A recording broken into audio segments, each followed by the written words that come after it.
흑백 요리사는 요리라고 하면 자신 있다 하는 요리사 100명이 경쟁하는 TV 프로그램이었습니다. 흑수저 80명, 백수저 20명. 이 백수저들은요, 연예인들보다 더 유명한 셰프들입니다. 흑수저 80명은 다양한 사람들이 모여 있습니다. 이 흑백 대결이라는 말은 바둑에서 아이디어를 가지고 왔다 그래요. 바둑에서는 흑을 지든 백을 지든 뭐 큰 별 차이가 없죠. 특별히 유리하고 불리한 거 없습니다. 그러나 여기서 흑수저는 좀 달라요. 이 흑수저라는 단어 자체가 금수저, 흑수저 할 때 흑으로 만든 수저라고 하는 것을 연상하게 하려고 일부러 의도적으로 쓴 것 같습니다. 흑수저와 금수저의 세계는 다릅니다.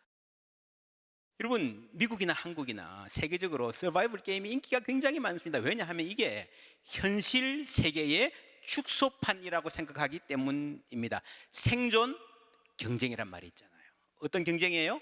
생존 경쟁이란 말 우리가 이미 잘 알고 있습니다. 탈락하면 죽는다 할 만큼 이 세상의 경쟁은요, 엄중하고 가혹합니다. 경쟁이 치열합니다. 생존, 전쟁이라는 말이 맞다 생각하는 사람도 많습니다. 그래서 정말 친한 친구 사이에도 일단 경쟁의 대상이 되면 사이가 벌어지고 오해가 생기고 미워하게 되고 원수가 되기도 합니다. 여러분, 친한 친구는요, 서로의 약점을 잘 알기 때문에 그만큼 아픈 상대가 돼요. 형제끼리 생존 경쟁한다면 어떨까요? 훨씬 심하죠. 다 잘 알잖아요, 약점을. 우리 현실에서도 형제끼리 기업의 상속을 놓고 전쟁하는 것 자주 봅니다. 오늘 말씀에서는 에서와 야곱의 경쟁. 한 집안의 형제니까 똑같지 뭐, 금수저 흑수저 그런 차이가 어디 있어요 할 수 있겠지만 옛날에는 안 그랬어요. 여러분, 놀부와 흥부 이야기 아시죠? 가인과 아벨 시대 때부터 여러분, 한국도 저희들 어릴 때까지만 해도 그랬습니다. 제 교회나 이 친구들 중에요, 장남만 대학 보내고 둘째 이하는요 농사 지어라. 딸들은요, 아들은 대학 보내고 딸들은 어떻게 합니까? 공장 가서 취직해서 남동생 학비대라. 그런 사람들 많았습니다. 그게 아주 거의 뭐 그냥 평균적인 집안들이었어요. 이런 상황에서 그 옛날에 둘째, 셋째, 막내로 태어났으면, 다윗도 막내로 태어나서 부모가 제외했던 사람이었잖아요. 그래서 출발선 저 뒤에 있는 겁니다. 죽었다 깨어나도 장남 못 따라잡아요. 오르지 못할 나무, 쳐다보기도 힘든 나무가 장남입니다. 그런데 야곱은 포기하지 않습니다. 이게 기질의 특이성도 있겠지만, 여러분, 에서가 형은 형인데 얼마나 형이에요? 몇 년 형이에요? 주민등록 앞번호가 똑같습니다. 그것도 뭐 몇 분도 아니고요, 같이 나왔어요. 같이. 동생이 형의 발 뒤꿈치를 잡고 나왔다 그랬습니다. 그 안에서부터 싸우다가, 여러분, 동계올림픽 보면요, 그 쇼트트랙 게임 할 때 때로는 둘이 똑같이 들어와. 누가 먼저 들어, 스케이트 날이 누가 먼저 들어왔는지 알 수가 없어요. 그래서 비디오 판독을 몇 번이나 하고 누구는 금메달, 은메달 결정되는. 그런데 만약에 엄청난 상금이 있는데 1등이 모든 걸 다 가져가고 2등은 땡전 한 푼 없이 집에 가야 된다면, 여러분이 2등이 얼마나 억울하겠습니까? 그렇게 이 타이트한 경쟁이었는데, 이 흑백 요리사 봐도요, 에드워드 링가 하는 미국에서 온 유명한 셰프가 있는데 자주 하는 말이 그런 말입니다. So close, so close. 손톱만큼 차이밖에 안 한다는 거죠. 우열을 가리기 힘든다는 겁니다. 심사위원들도 그래요. 누구 손을 들어야 될지 모를 정도로 팽팽하다. 그런데 결과는요, 천지 차이인 거예요. 그 경쟁의 엄혹함입니다. 오늘 이 성경에 아버지의 축복을 놓고 대결하는 파이널 라운드 또 그렇게 진행됩니다. 형 에서에게만 기회가 주어지죠. 1등에게 맏아들에게 가장 진한 축복을 주려는 아버지의 마음, 요거는 이해가 갑니다. 그런데 둘째에게는 알리지도 않습니다. 여러분, 같이 불러가지고 앉혀놓고 1등을 먼저 축복해주고 많이 축복해주고 둘째도 함께 좀 축복해주면 안 될까요? 여러분, 창세기 마지막에 보면 야곱은요, 자기 아들 축복할 때 12명을 다 한 자리에서 축복하잖아요. 근데 이 아버지는요, 둘째는 마치 내 자식이 아닌 것처럼 행동합니다. 그런데 이삭이 자기 아들 에서에게 이렇게 말하는 것을 누가 들어요?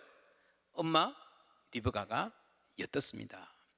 에서가 무엇인가를 잡아오려고 들로 사냥을 나간 틈에 리브가는 아들 야곱에게 말합니다. 아버지를 속이자는 거죠. 형끝을 가로채자는 거죠. 새치기. 성공할 리가 없습니다. 혹 성공한다 그래도, 속인다 그래도 뒷감당 안 될 겁니다. 야곱이 이렇게 말하니까 엄마가요, 뒷감당은 내가 하마, 저주를 받더라도 내가 받겠다, 엄마 믿고 해 라고 합니다.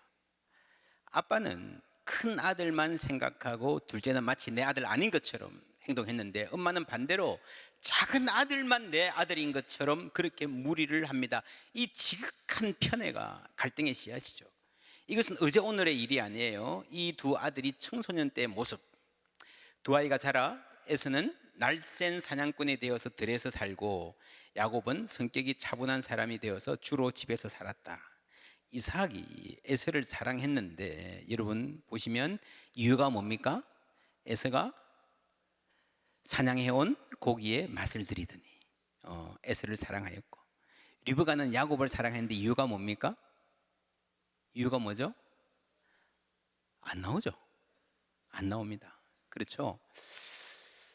여러분, 사람이 사람을 사랑하는 게요, 남녀간의 사랑도 그렇고 부모가 편애를 한다 그래도 사실은 이유가 없는 경우가 많아요. 그냥 마음이 가고 그냥 좋은 거예요. 그렇지 않습니까? 물론 이런저런 이유를 이야기할 수도 있겠지만, 여러분, 사랑하는 이유를 이야기하는 그 순간에 그 이유는요 굉장히 시시하고 허접해집니다. 아들이 둘째 아들 눈물 흘리게 하고 첫째 아들만 아버지가 좋아한다 그러는데 고작 그 이유가 고기가 맛있어서 라는 게, 여러분 이해가 가십니까? 그것도 믿음의 조상인데, 여러분 이삭은요, 성경을 읽어보면 밖에서는, 사회인으로서는, 동네 사람들한테는 굉장히 존경받는 훌륭한 그런 인격자였습니다. 그런데 집에서는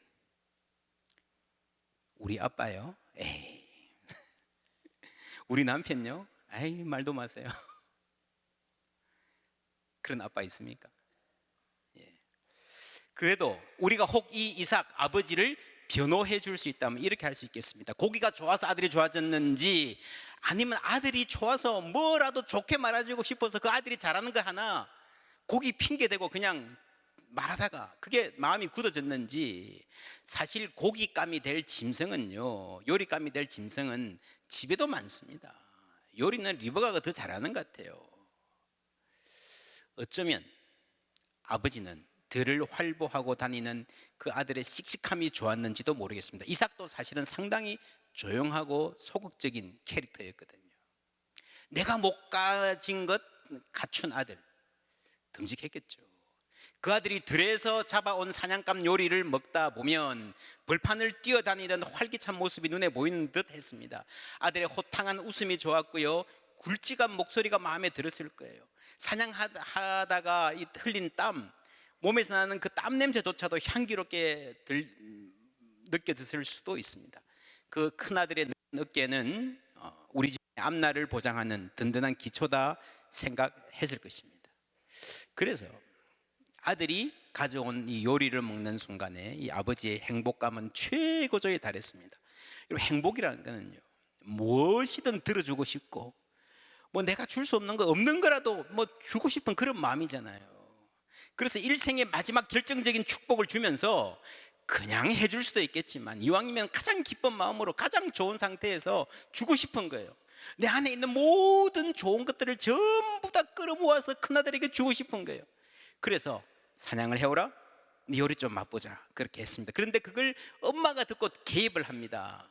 엄마와 둘째 아들은 반칙을 꾀합니다. 엄마 찬스. 오늘의 현실에도 많잖아요. 아들이 중요한 일을 하는데 엄마가 후원해주고 도와주고 뭐 이런 거 좋죠. 그런데 그것 때문에 경쟁이 불공정해진다면, 점수 1, 2점 차이로 승패가 결정되는 장에서 엄마 찬스가 반칙으로 되어진다면, 여러분 심각한 거죠. 우리 사회의 아주 아픔이기도 합니다. 그래도 물론 반칙은 잘못했죠. 우리가 엄마 리브가를 변호해 줄 수 있는 면이 있다면 이런 점이 있습니다. 이 두 아들을 임신했을 때 이야기, 그런데 리브가는 쌍둥이를 베었는데 그 둘이 태안에서 서로 싸웠다. 그래서 리브가는 이렇게 괴로워서야 내가 어떻게 견디겠는가 하면서 이 일을 알아보려고 주님께로 나아갔다. 주님께서 그에게 대답하셨다. 두 민족이 너의 태안에 들어있다. 너의 태안에서 두 백성이 나뉠 것이다. 한 백성이 다른 백성보다 강할 것이다 까지는 이해가 되는데 마지막에 형이 동생을 섬길 것이다. 이 충격적인 이야기죠. 당시 사회의 기준으로는 아주 충격적인 이야기, 의외의 이야기였습니다. 근데 이게 또 놀라운 게요, 여러분, 세상에서 상속권을 결정하는 것은 대부분 아빠의 역할입니다. 아버지한테 말하지 않고. 왜 하나님이 이 계시를 아버지한테 주지 않고 엄마한테 줬을까? 그러니까 아빠 이삭은 이 상속이라는 중요한 문제를 엄마와 상의하지 않고 엿들어야 되는 상황으로 만들었을까? 이 아내가 자기 의견을 말하는 것이 아니라 속여야만 하는 상황으로. 아마 하나님 이렇게 말씀하셨어요 말했는데 이삭이 안 들었을 수도 있습니다. 자기 고집으로. 여러분 어떻게 생각하십니까? 아이를 같이 키우는데 이 아이의 미래에 대한 권리, 그 조언할 수 있는 권리 누가 갖습니까? 여기서는 아빠만 갖는 거예요. 엄마는 아무 권리가 없는가? 라고 하는 대단히 현대적인 질문을 성경이 하고 있다고 저는 봅니다. 물론 성경이 이런 부조리한 가부장제를 당장 뒤엎어라 하진 않지만 그것이 잘못된 의문을 제기해야 하는 관행임을 분명히 하고, 결국에 성경은요 끈질기게 그것을 넘어서는 방향으로 몰고 갑니다. 예수님 태어나실 때도요 어머니가 그 뜻을 전달받아요. 가장 중요한 구원의 사건. 아빠는요 그냥 옆에 있어요. 조력자예요. 주 인물은 어머니 마리아입니다. 그래서 여러분 이삭은 여기서 눈이 멀어 있잖아요.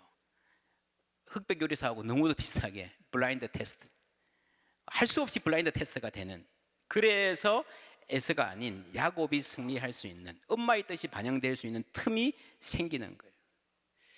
어떤 점에서 이 많은 학자들이 이 이삭이 눈이 어두웠다라는 말은요 영적인 안목을 말한다라고 해석을 합니다. 그런 점에서 이삭뿐 아니라 어머니 리브가도 마찬가지입니다. 요거는 내가 알지만 이것이 어떤 큰 일을 벌여 가지고 올 것인가. 여러분 큰아들이 작은아들을 죽이려고 그러잖아요. 어떻게 맞겠습니까? 작은아들 멀리 가서 그 사랑하는 아들 없이 평생을 살아야 되잖아요. 얼마나 여러분 안타까운 일입니까? 그런 점에서 우리는요 모두 다 블라인드입니다. 모든 사람은 한 부분만 보고 다른 부분은 못 보는 거예요. 그리고 인간의 모든 진실은요 일면적 진실입니다. 절대적 진리가 아니고 일리가 있다 정도만 해도 괜찮은 거예요. 그래서 인간의 많은 지혜가 쌓인 대부분의 속담들이 그냥 일리가 있는 말일 뿐이에요. 어떤 경우에 맞는 말일 뿐이에요. 못 올라갈 나무는 쳐다보지도 말라. 일리가 있죠. 올라가려다가 다친다. 쳐다만 보면 안 다치잖아요. 근데 사실은요 올라가지도 않고 노력하지도 않고 쳐다보기만 하고 게으르게 그냥 그렇게 사는 인생을 말하는 것일 수도 있습니다. 지난주에도 그랬습니다. 희망을 품었다면 대가를 치러야 됩니다. 높은 나무 올라가려 하면요 자신을 갈고 닦아야 되죠. 그게 쉽지 않습니다. 저는 이 흑백 요리사 좀 뜨문뜨문 봤는데 이 쇼를 보면서 가장 인상적이었던 부분이에요. 미국에서 온 최고의 셰프가 스테이크를 구워서 팝니다. 먹는 사람들이 많이 주문을 해요. 그런데 사람들이 좀 먹다가 자꾸 남겨. 그대로 이 스테이크가 잔반통으로 갑니다. 오, 이상하다. 왜 그러지? 이 먹는 사람들은요 이런 먹방러라고 아십니까? 유튜브에 보면 뭐 짜장면 10그릇 갖다 놓고 순식간에 먹어치우는 그런 사람들 모아놨는데 왜 스테이크를 남기지? 뭐 세계 최고의 요리사가 만든 건데. 그래서 이 심사위원 백종원 씨가 심사위원석에 내려가서 잔반통으로 갑니다. 그걸 들여다봅니다. 만져보고 냄새를 맡아봅니다. 그거 제가 깜짝 놀랐어요. 그걸 먹어보는 거예요. 다른 사람들이 먹다가 남긴 스테이크를 먹어보는 거예요. 그리고 말합니다. 고기가 질겨. 소스도 맛있고 밑간도 잘 되는데 고기가 질겨서 안 된 거야 라고 설명을 합니다. 저는 이 장면 보고요, 야, 이 백종원이 왜 백종원인지, 한 분야에서 뭔가를 이룬 사람, 그 사람들이 백종원의 성공은 부러워하지만 이런 자세는 대부분 여러분 본받지 않습니다. 엊그제 지난주에 어떤 게임 이렇게 중요한 이 부산에서 큰 행사가 있었는데 그때 아주 유명한 게임 개발자 사장이요 그런 말을 했어요. 잔반통 뒤진 백종원처럼. 사람들이 왜 먹고 안 먹느냐, 우리가 만든 게임을 보고 어떻게 반응하는가, 그거를 잔반통 뒤진 백종원의 마음으로 들여다보겠다. 여러분 정말 놀라운 말이죠. 그래서 제가 그렇게 생각했습니다. 성공의 비결은 잔반통에 있다.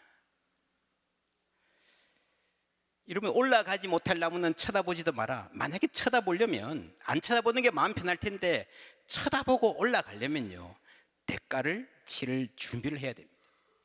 야곱은 철저하게 준비한 사람입니다. 성실하게 일한 사람입니다.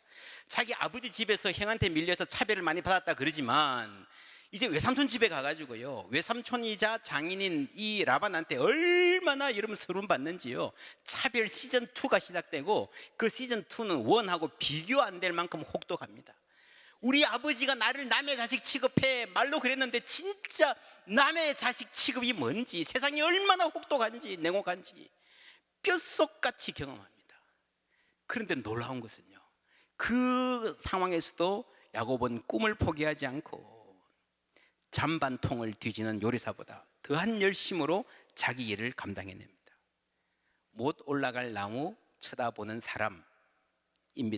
여러분 그런 사람이 있었기 때문에 오늘의 우리가 누리는 이 삶이 가능한 거예요. 비행기를 발명한 사람이 누구죠? 라이트 형제. 잘 아시네요. 라이트 형제 이전에 인간이 하늘을 날 수 있을까? 못 올라갈 나무라고 생각했어요. 이순신 장군이 13척의 배로 133척의 일본 함대에 맞서는 것 역시 불가능하다고 누구나 다 고개를 저었습니다. 세종대왕이 백성들이 읽고 쓰기 쉽도록 새로운 문자를 만든다, 마찬가지죠. 상상하기 힘든 도전이었습니다. 토마스 에디슨은 전구를 발명하기 위해 1000번 이상의 실패를 경험했습니다. 오늘의 한국을 만든 사람들, 우리 이웃에 있는 포항 제철 하나만 보더라도요 제철소를 만들어서 산업 강국이 되겠다? 당시로서는요 꿈도 못 꿀 이야기였습니다. 그 누군가가 헌신했고 그것 때문에 오늘 우리가 있지 않습니까? 저는 대한민국의 앞날도 마찬가지라고 생각합니다. 누군가는 도전해야 되고 누군가는 열정으로 일을 해야 됩니다. 그런데 여기 문제가 있어요.